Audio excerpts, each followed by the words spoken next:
지난주에 이어서 사도행전 14장의 말씀을 가지고 주님의 메시지를 듣기 원합니다. 우리가 신앙생활을 하는 데 있어서 비전과 열정과 충성이 중요합니다. 그러나 그것보다도 더 중요한 것은 방향성이다 하는 것입니다. 열정만 보면은 우리 이 기성교회에 다니는 사람들보다도 이단 종파 사람들이 더 열정적이에요. 그렇죠? 충성은 옛날 히틀러한테도 목숨 바쳐 충성했어요. 그렇지만 그 결과는 뭐예요? 아무것도 아니고 오히려 인류를 파괴하고 죄만 짓는 것이고 심판받는 것이죠. 그 때문에 우리가 열정과 비전과 충성이 중요한 만큼 내 신앙생활이 정말로 올바른 방향으로 가는가 하는 것은 너무 중요하다 이 말이에요. 이거는 세월이 갈수록 더 중요한 것이고, 어떤 의미에서 내가 정말로 주님을 바로 알고 바로 믿으면 거기서 열정과 충성과 비전이 나오는 거예요. 내가 내 열정을 불어넣고 내가 내 비전을 불어넣지 않아도 나오는 거예요. 오늘 메시지는 우리들에게 신앙생활을 하는 데 있어서 그 방향성을 제공하시는 굉장히 중요한 메시지가 될 줄로 믿습니다. 루스드라는 도시에서 사도 바울이 나면서부터 안전병이 된 사람을 하나님의 능력으로 고쳤지요. 그랬더니 주변의 사람들이 전부 놀라가지고 이 사람은 바나바와 바울은 사람들이 아니라는 거예요. 신들이 사람의 모습을 입고 이 땅에 왔다는 것이죠. 그래서 바나바는 좀 이렇게 잘은 모르지만은 아마 좀 이렇게 용모가 신처럼 생겼던가 봐. 신들 중에 제일 높은 신 제우스다. 그리고 이 바울은 주로 말을 많이 했으니까, 모양은 별로라도 말을 많이 했으니까 저 사람은 헤르메스다. 제우스 신의 아들이 헤르메스고 헤르메스는 제우스 신의 대변자거든요. 그래서 신들이 왔다 이렇게 해서 환호성을 지르면서 그냥 경배하려고 노력했습니다. 사실 이 마을의 오랜 전설이라 할까요? 그것은 옛날에 제우스가 헤메로스를 데리고 한번 방문했는데 사람들이 신인 줄도 모르고 그냥 배척을 해버렸어요. 그래서 이 신들이 화가 나가지고 마을을 홍수로 다 잠기게 했는데, 그 중에 착한 농부 두 사람이, 남편과 아내가 신인 줄도 모르고 열심히 하다 보니까 신이었거든요. 그래서 복 받아서 두 사람 다 제사장 되고 그 집은 그냥 신당이 되었다, 복 받았다, 이런 또 전설이 있어요. 그래서 이번에는 놓치지 말아야지, 그거 아니에요? 그래서 제우스 신전에 제사장들까지 전부 황소 몇 마리, 황소 한 마리도 지금 더 비싼데요, 가져와서 제사 지낸다고 그랬단 말이지. 현찰로 주는 것도 아니고 제사를 지내겠다. 처음에는 이 사람들이 그 지방 방언으로 했기 때문에 못 알아들었어요. 근데 나중에 가만히 보니까 이게 전부 이렇게 돌아가거든요. 그래서 그때부터 사도 바울과 바나바가 반응을 보이기 시작합니다. 그게 몇 절에 나오는가 하면요, 14절 한번 비춰보세요. 그렇죠? 제가 읽을게요. 두 사도 바나바와 바울이 듣고 옷을 찢고 무리 가운데 뛰어 들어가서 소리질러, 그 다음 기절, 가로되 여러분이요 어찌하여 이런 일을 하느냐. 오늘 제목인데요, 왜 이런 행동하느냐. 우리도 너희와 같은 똑같은 사람인데 우리를 왜 신처럼 떠받드느냐. 내가 여러분들에게 환자 고쳐주고 복음을 전하는 이유는 이런 우상숭배 같은 헛된 일을 버리고 천지를 창조하신 하나님을 올바로 믿고 돌아오라고 한 것인데, 그렇게 하면서 이제 못하게 하잖아요. 오늘 여기서 이제 메시지가 있어요. 여러분들에게 병을 고쳐준 것이 하나님의 능력으로 고쳐줬다는 것입니다. 이거는 목적이 아니고 수단이죠. 병을 고쳐주신 분이 보통 귀신의 능력으로 되는 것도 아니고 사람의 능력으로 되는 것 같다. 이거는 특별한 능력인데 이것을 설명하는 것이 뭐예요? 복음이죠. 이것은 천지를 창조하신 하나님만이 하실 수 있는 것입니다 라고 정확하게 증거했어요. 그런데도 불구하고 이 사람들은 이거는 제우스가 했다, 헤르메스가 했다, 자기들이 섬기던 귀신의 이름을 덜먹이면서 그 사람들에게 제사를 지내고 했을 때 이게 말이 안 되잖아요. 이거는 막아야 되지요. 이걸 그냥 방치하게 되면 어떻게 돼요? 하나님이 주신 거 가지고 우상에게 가지고 절하는 거예요. 이런 신앙의 행태가 반복되게 되면은 하나님 앞에 축복받고 귀신한테 가도 감사하고, 이게 돼요, 안 돼요? 안 되지요. 그런데 여러분, 오늘 이 장면에서만 이런 일이 벌어진 게 아니고 구약 성경 호세아서 2장을 보면요, 하나님께서 굉장히 힘주어서 말하는 장면이 나와있어요. 내가 너희들한테 양도 주고 양털도 주고 먹을 것도 주고 입을 걸 줬는데 내가 준 걸 가지고 바알한테 가서 제사 드리면서 바알 신이여 감사합니다, 이런 짓거리를 언제까지 할 거냐? 이게 구약 성경, 구약 시대의 신앙의 하나의 모습이었어요. 그렇죠? 그래서 사도 바울은 그걸 알고 있단 말입니다. 지금 열심히 예수 그리스도의 피 묻은 십자가 복음을 전했는데 이걸 가지고 뭐예요? 제우스 신이여 감사합니다. 바알 신이여 감사합니다. 그리고 제사를 드리는 목적이 뭡니까? 더 큰 축복을 또 주세요, 이거 아니겠어요? 그렇죠? 그럼 이게 반복된다고 생각해 봐요. 하나님 앞에 심판받지요? 이건 아니다는 것입니다. 이걸 바로잡으려고 복음을 전하러 먼 길까지 왔는데 이런 말씀이죠. 여기서 하나만 더 생각해 보자고요. 만약에 이 사람들이 제우스를 계속 섬기면은 그들의 삶이 어떻게 되는지 알아요? 여러분, 제우스라는 것은 그리스의 신들 중에 우두머리거든요. 근데 이제 제우스의 문제가 뭔지 알아요? 제우스에게 아내가 있을까요, 없을까요? 있어요. 그리스 로마 신화를 보는 헤라라는 아내가 있어요. 아주 이쁜 아내가 있어요. 근데 이 아내 하나만 가지고 그 마음에 안 차는 거야. 그리고 젊고 예쁜 여자 신들만 보면 유혹하는 거야. 그래가지고 그것도 아들을 많이 낳아요. 그래서 배다른 아들들이 너무 많은 것이 제우스 신이야. 이를 섬기고 또 제사 드리고 하게 되면은 제우스 신을 믿는 사람들의 생활이 어떻게 될까요? 인생관이 어떻게 될까요? 우리는 하나님을 믿으면 누구를 본받아요? 하나님 본받고, 예수 믿으니까 예수처럼 되기를 원하지요. 그들은 누구처럼 되고 싶어요? 제우스처럼 되기를 원하잖아요. 나도 손에 권력 가지고 이쁜 여자 마음대로 골라서 살아도 마누라가 그렇죠? 바가지도 못 긁게 하는 이런 생활을 원하는 거야. 이렇게 만약에 이루어지면은 뭡니까? 제우스의 축복을 받은 거 아니겠어요? 이렇게 그냥 되는 거잖아요. 이게 꿈이에요. 헤르메스, 여러분 헤르메스 핸드백 좋아하죠? 헤르메스는 통역자, 대변인도 역할도 하지만은 도둑과 소매치기의 담당 신이에요. 그러면 헤르메스를 섬기게 되면 나중에 어떻게 되는지 알아요? 내가 도둑질을 아무리 많이 해도 절대로 들키지 않게 하옵소서. 들키지 않으면 누구의 복 받은 거예요? 헤르메스의 복을 받은 거야. 이렇게 헤르메스나 이런 신을 섬기면 이 인간 생활이 그들의 신앙 생활이 어떻게 될까요? 그건 죄야, 죄예요. 그러면서도 이게 죄인 줄 모르고 뭐 하나 자기 욕심이 이루어질 때마다 헤르메스의 축복을 받았다, 제우스의 축복을 받았다. 이게 뭐예요? 미신 아니에요? 샤머니즘이지요? 복음을 전한 이유는 뭐예요? 이거를 끊고 참되신 하나님께 돌아오십시오. 아멘.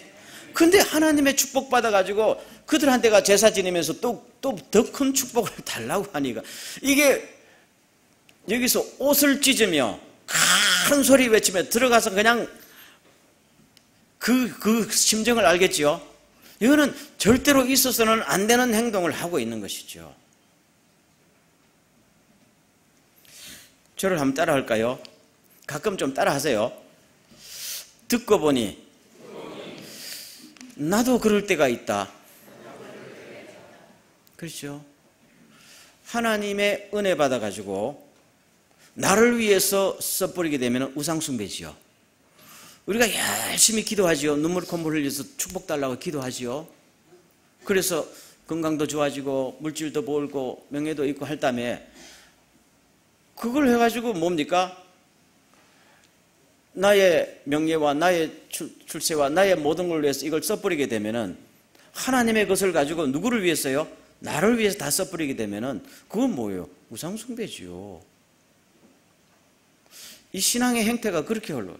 사도 바울은 이걸 가지고 못 참는 거지요.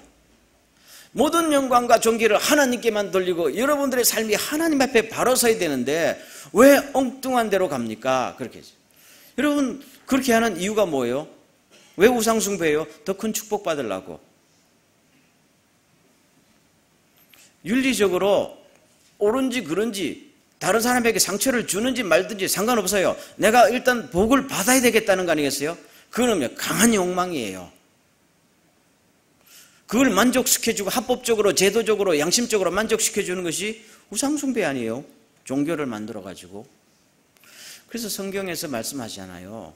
모든 우상숭배의 핵심은 뭐라고요? 탐심이다, 욕심이다. 욕심은 곧 뭐라고요? 우상숭배다. 골로새서 3장 5절 말씀.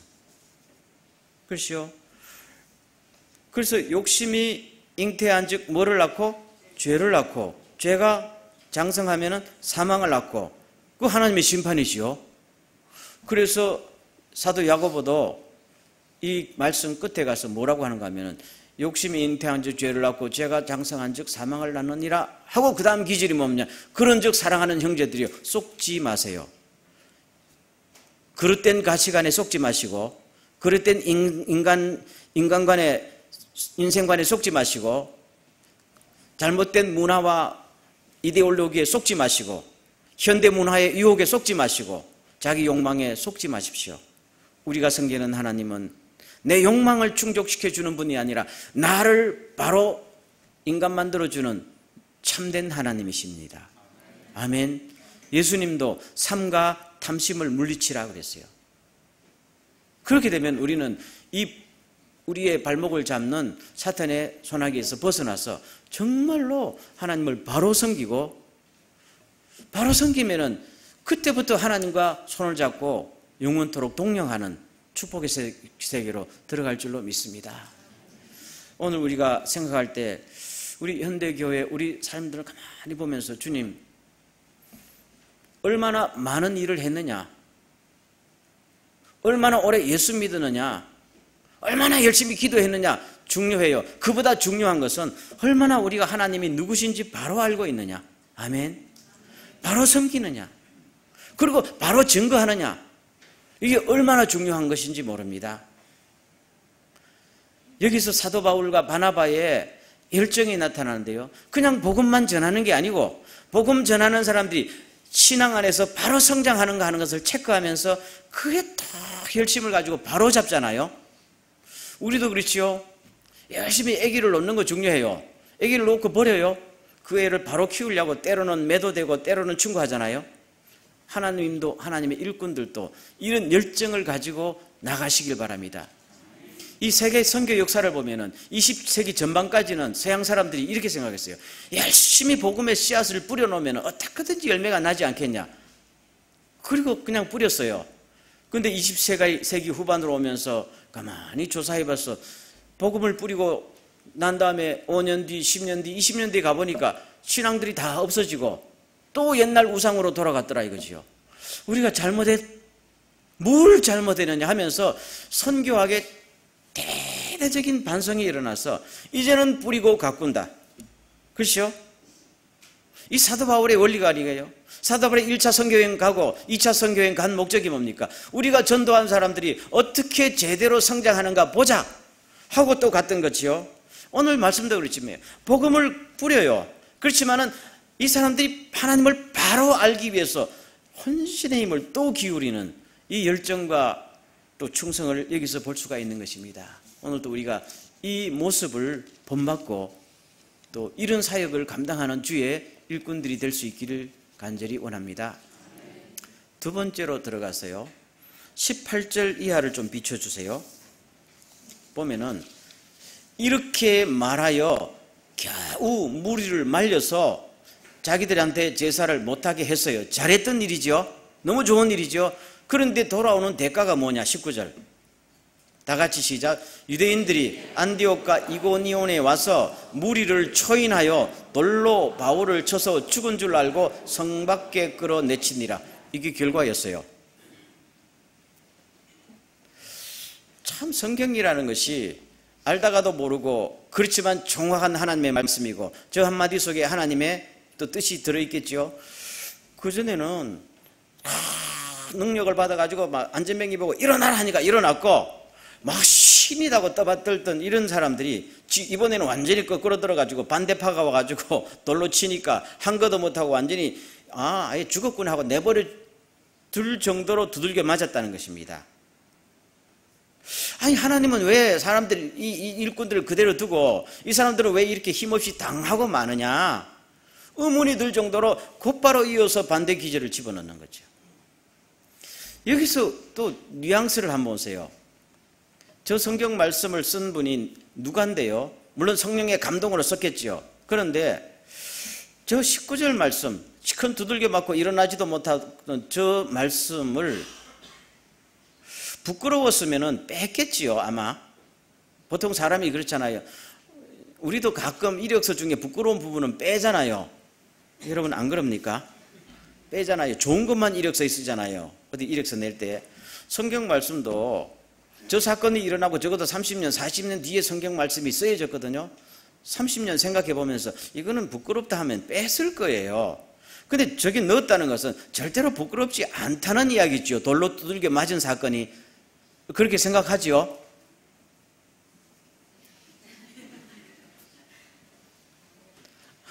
상식적으로 그래요. 여러분 보세요. 그게 참 멋있어요. 저도 저 말씀을 가만히 묵상하면서 야 저렇게 돌로 두들겨 맞아도 멋있게 두들겨 맞는 것이 참 멋있다. 제 말을 좀 동감하십니까? 그럼 제가 하나 말씀드릴게요. 예수님께서 십자가에 붙잡혀가 두들겨 맞고 십자가에 힘없이 맥없이 죽었잖아요. 그 로마 병사들이 예수님을 십자가에 달아놓고 네가 하나님의 아들이거든 이렇게 있을 때 아니고 탁 떨치고 일어나야지 이게 무슨 꼴이냐 조롱했지요. 그럴 때도 예수님은 가만히 계시면서 아주 십자가를 당당하게 지셨지요. 부끄러워요? 그 십자가? 아니지요. 사람들은 다 예수의 십자가가 부끄럽다고 그랬어요. 자기도 구원하지 못하는 사람이 무슨 하나님의 종이고 우리를 구원하는 메시아고 그랬죠. 근데 주님은 그 모습이 전혀 부끄럽지 않게 너무 당당하게 그 일을 위해서 기도하고 담당하셨어요. 아멘. 십자가가 부끄러워요? 아니지요. 구원을 주신 우리에게는 하나님의 지혜의 능력이라고 그랬잖아요. 이 맥락이에요. 부끄러웠으면 이기질 않았어요. 여러분 두들겨 맞는 것도 하나님의 뜻이라면은 하나님께 영광이 되는 줄로 믿습니까? 보통 인간적으로 생각하면은 바로 한두 시간 전에 안진뱅이 이렇게 했잖아요. 사람이 자존심이 있지 지금은 또 여지없이 무너져 매 맞고 있어. 그럼 사람들이 볼 때 저게 무슨 종이냐 하나님의 종이 저 모양 다 복음 안 받아들이고 배척할 것 같은데 그리고 한 것도 안 해요. 내가 이게 두드려 맞은 사람이 아닌데 하나님 왜 나를 두드려 맞게 하세요? 이렇게 하지도 않고 그냥 실컷 두드려 맞게 죽으면 죽고 살면 살고. 근데 나중에 일어났어. 일어나니까 다시 또 성 안으로 들어가서 복음 전하러 들어갔다잖아요. 따라하겠습니다. 아무도 못 말린다. 이런 사람 아무도 못 말려. 그래서 히브리서에 보면 이런 사람들은 세상이 뭐하지 못했다? 감당하지 못했다. 이건 다른 말로 뭐라고 했어요? 세상이라는 그릇으로 이 사람들을 담을 수가 없었다. 아멘. 세상이 너무 좁고 너무 더러운 그릇으로 이 엄청난 하나님의 종들을 담을 수가 없었다. 사람들은 이해를 못해요. 저 왜 두들겨 맞는지요? 간단하잖아요. 왜 두들겨 맞아요? 바울과 바나바가 두들겨 맞고 싶었겠어요? 근데 패니까 힘이 없으니까 맞는 거 아니겠어요? 왜 힘이 없어요? 물으면은 사도 바울이 그랬잖아요. 엄청난 능력이 때로는 나를 통해서 일어나서 죽은 사람도 살리고 병자도 고치지만 그 능력이 원래부터 나한테 있었던 것이다. 능력의 힘이 큰 것이 오직 하나님에게만 있고 나는 뭡니까? 질그릇입니다. 아멘. 하나님이 능력 주시면 행사하고 하나님이 능력 안 주시면은 때로는 두들겨 맞고 때로는 밟히는 거예요. 이거를 만약에 싫다 그러면 그 사람은 하나님의 종입니까? 아닙니까? 아니지요.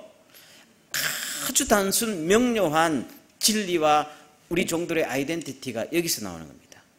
저는 이 모습이 아름다워요.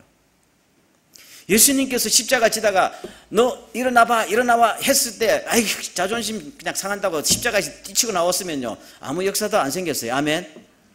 종이기 때문입니다. 예수님은 하나님의 종으로 왔기 때문에 나는 철저하게 하나님의 뜻에만 순종한다는 거잖아요. 여러분, 우리가 사람들이요 그 가치가요 그 멋있는 가치가 내가 무엇을 가지고 있느냐에 따라 결정되는 거 아닌 줄 믿습니까? 나 돈 좀 갖고 있으니까 저 사람 가치가 있다. 현대의 가치를 매기는 기준은 거기에 있어요. 그렇죠? 돈이 신이니까요. 그런데 여러분, 우리 예수 믿는 사람들이 거기에 이미 인생관 가치관이 저당 잡혀가지고 예수 믿지만은 돈이 최고의 가치라고 생각하면은 얼마나 불쌍하겠어요. 여러분, 돈이 암만 있어도 빌 게이츠만큼 갖고 있어요? 나보다 돈 더 있는 사람한테 가면 또 주눅 들어요. 생긴 것도 마찬가지입니다. 키도 크고 작고 이쁘고 안 이쁘고 그래요. 여기 동경교회 분들 다 잘생겼어요. 제가 보기에. 그렇지만 아무리 이뻐도 정말로 더 이쁜 사람들 앞에 가면 주눅 들잖아요. 그렇죠? 아니네. 역시 여러분 신앙이 있어요. 아멘. 내가 아무리 재주가 있고 지식이 있어도 우리는 항상 그거를 내 인생의 자존심을 삼는 기준, 내 인생의 가치 기준으로 삼으면 언제나 무너지는 겁니다. 무너질 때는 비참하게 무너지죠. 그리고 심판받잖아요. 아멘. 우리는 내 인생의 기초는 누구라고 그랬어요? 예수 그리스도. 아멘. 내 인생의 가치는 내가 얼마나 주님이 원하시는 일에 내 모든 것을 헌신하느냐에 따라서 결정되는 줄로 믿습니까? 정말로 목숨을 걸고 바칠 만한 일이 있으면은 거기에 완전히 매진하는 거예요. 그럴 때 주님께서 나를 높여주시면은 나도 높임을 받고, 주님께서 나를 낮추면은 아주 여지없이 당당하게 낮춰지는 것이 주님의 종 아닙니까? 아멘. 어떨 때는 주님이 우리를 높여주실 때도 있어요. 그때는 안 높아진다고 아우성치지 말고 그냥 가만히 계세요. 높아주실 때는 주님의 뜻이 계세요. 어떨 때는 주님께서 나를 완전히 처박아 놓을 때 있어요. 왜 나를 이렇게 아우성치게 되면은 십자가에서 내려오는 거야. 그러면 주님의 뜻이 안 이루어져요. 높아질 때도 당당하게, 낮아질 때도 당당하게, 밟힐 때도 당당하게. 아멘. 이게 종의 모습이에요. 제가 이걸 다 묵상하면서 탁월하다. 이분들 탁월하다. 아멘. 이거 아름답잖아요. 참 놀랍지요. 이것을 30년 지나면서 묵상한 누가가 야, 아름다운 모습이다. 전혀 부끄럽지 않다고 곧바로 그냥 추락하는 모습을 딱 여기 기록하고 있는 것이에요. 우리가 이것을 가만히 묵상하면은 주여 참 감사합니다. 주여 행복이 무엇인지요. 주여 인생의 가치가 무엇인지요. 그럴 때 우리 인생의 가치가 누구처럼 값이 나간다고요? 예수 그리스도처럼. 아멘. 높아지는 거지. 우리가 정말로 이렇게 살면 우리 인생의 가치가 예수 그리스도의 몸값처럼 높아지지만은 이걸 거부하게 되면 어떨 때는 정말로 짐승의 형상으로 떨어질 수가 있어요. 때문에 우리의 환경의 변화에 너무 좌우되지 않고 내가 정말로 무슨 일에 내 인생을 온전히 투자하느냐에 따라서 거기서 기쁨도 보람도 느끼는 참된 주의 종, 주의 증인들이 되길 주의 이름으로 축원합니다. 13세기에 이태리에 토마스 아퀴나스라는 사람이 살았어요. 당대의 최고의 신학자요 철학자였어요. 지금도 그분의 학문의 영향력을 거의 다 많이 받고 있죠. 근데 이 사람이 티네이저 때 그냥 가슴에 불이 붙었어. 그래가 내 일생을 주님께 헌신하겠다고. 그래서 어디로 들어가는가? 수도원으로 들어가 버렸어요. 그 부모는 그 마을에서 다 귀족이고 돈이 있었어요. 이건 아니다. 하나밖에 없는 내 아들 이건 아니다 싶었어요. 지금 동경대학교 의과대학에 들어갈 실력인데 신학교 쫓아 들어간다잖아요. 도저히 용서가 안 돼. 그래가지고 부모가 꾀를 냈지요. 자기 아들 방에 이쁜 여자를 하나 사서 들이보냈어요. 내 아들 한번 유혹해봐라. 타락시키면 쟤는 수도사 길을 못 갈 거다. 그러면 어디나 법대로 갈 것이다. 이거 아니에요? 참 부모도 참 자식에 대한 그 집념이지요. 그건. 근데 이 젊은 토마스가 그 여자가 방에 들어오니까 그냥 방에 있던 난로불에서 장작 하나 끄집어내가 던지면서 쫓아내 버렸어. 그래서 나는 주님 앞에 내 인생 바치겠다. 그 부모가 못 말려요. 그래서 네 하는 대로 해봐라 해가지고 이분이 수도원으로 들어갔어요. 당시에 이 로마 캐톨릭의 모습을 보니까 점점 주님의 말씀을 떠나서 그냥 하나의 관료제, 글쎄요, 종교사업체로 전락하려는 이런 모습을 보면서 주님, 나는 정말로 하나님의 말씀을 바로 연구하고 하나님을 바로 알리고 신앙생활에 바른 본을 보이도록 헌신하겠습니다. 그 하나님께서 탁월한 지혜를 주셨어요. 그러면 20대, 30대를 지나면서 그냥 수많은 역작들을 남기고 이 사람의 그 주장에 많은 사람들이 공감을 하게 됐어요.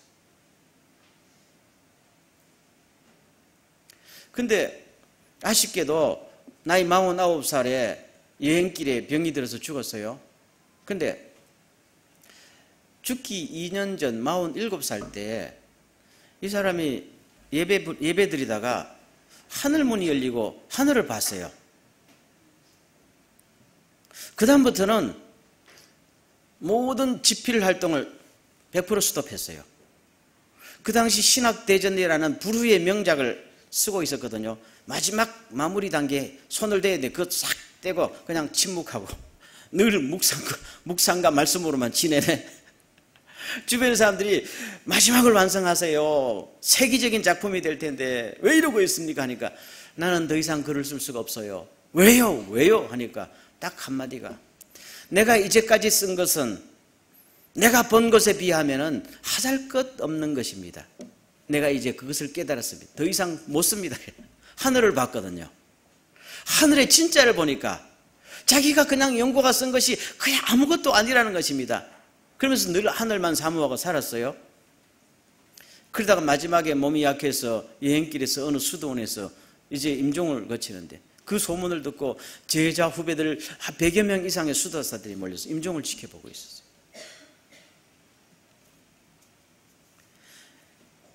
그때 마지막 유언이자 간정처럼 남긴 말이 시편 132편 14절 말씀 제가 읽을게요.